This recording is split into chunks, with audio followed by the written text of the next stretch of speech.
In the early years of the Tang dynasty, a young girl of noble birth was sent to the palace of Emperor Taizong, destined to fade into obscurity among the emperor's countless concubines. Yet, Wu Zhao, barely 14, carried with her a secret ambition, burning quietly beneath her calm exterior. Few could have predicted that this girl, trapped in the emperor's court, would one day seize control of China itself. Wu's rise from concubine to empress was unprecedented in Chinese history. Her ambition, unmatched. When Emperor Taizong died in 649 CE, tradition dictated that all concubines without children retire to a convent for the rest of their days. Wu, a mere Chiron, followed this path, disappearing into the shadows. But she refused to vanish. Emperor Gaozong, Taizong's son, had noticed her during his father's reign. On a fateful day, she returned to the palace, a daring move that defied every convention. But the emperor welcomed her back. Some say this return was planned, Wu's way of ensuring her survival in a hostile court. Whispers began to spread in the palace halls as Wu Zhao, now a concubine of Gaozong, systematically dismantled her rivals. The reigning empress Wang had thought herself untouchable, but Wu was relentless. She accused the empress of witchcraft, manipulating Gaozong's fragile health and mind. When a tragic incident involving Wu's infant daughter, whose death she chillingly pinned on Empress Wang, surfaced, the emperor had no choice. Wang was deposed, and Wu ascended to empress in 655 CEE. Wu Zhao was known for using any means necessary to rise to power, including ruthless accusations. But Wu's ambitions didn't stop there. By 660 CE, she ruled alongside Gaozong, whose health declined rapidly. She made decisions from behind the scenes, eliminating ministers who opposed her, always with calculated precision. Her clever manoeuvring saw enemies accused of treason or corruption, paving her way to absolute power. The court became a dangerous place.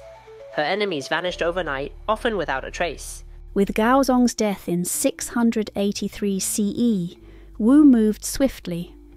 Emperor Zhongzong, their son, tried to assert his independence, but Wu, not one to be sidelined, deposed him within months, replacing him with her more compliant son, Emperor Ruizong.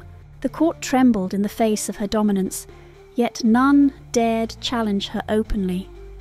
Wu had shown that those who opposed her faced exile or worse.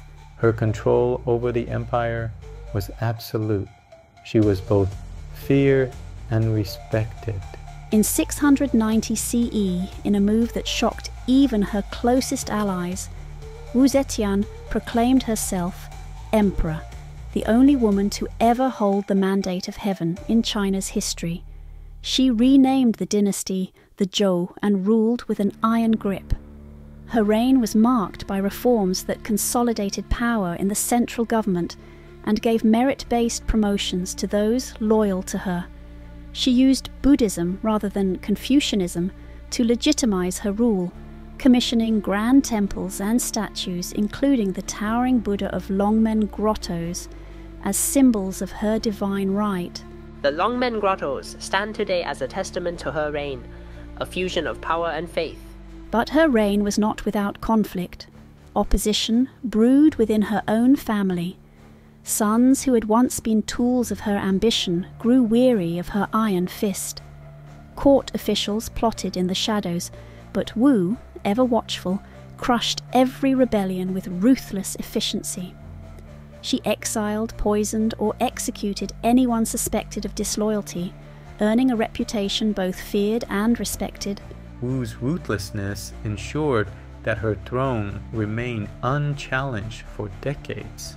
By 705 CE, Wu's body, now over 80 years old, began to fail her.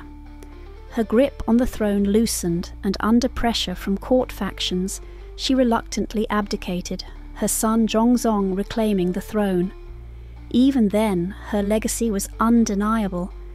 As she lay in her palace chambers, she must have known that history would not forget her, a woman who broke every rule, claimed ultimate power, and rewrote the fate of an empire. Wu Zetian remains an enigma, a ruler whose story still sparks debate and fascination. Her death later that year brought both relief and uncertainty to a nation that had, for over 4 decades, bent to her will. Yet, for all her audacity and ruthless ambition, Wu Zetian's reign remains a story of a woman who defied the world and won, only to face the inevitable truth that no ruler can hold power forever. If you enjoyed this content, you may also like this video on the entire history of China in less than 20 minutes.